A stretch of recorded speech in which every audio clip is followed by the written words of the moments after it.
Hey agency owners, this is Mubassar from Level Marketplace, and in this video I'm going to introduce you guys with MainNav.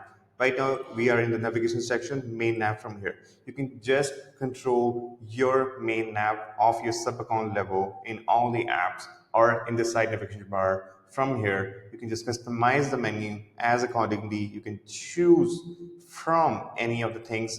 If you want to hide the dashboard, from here you can just edit it or hide it from here. Let's say we want to hide it.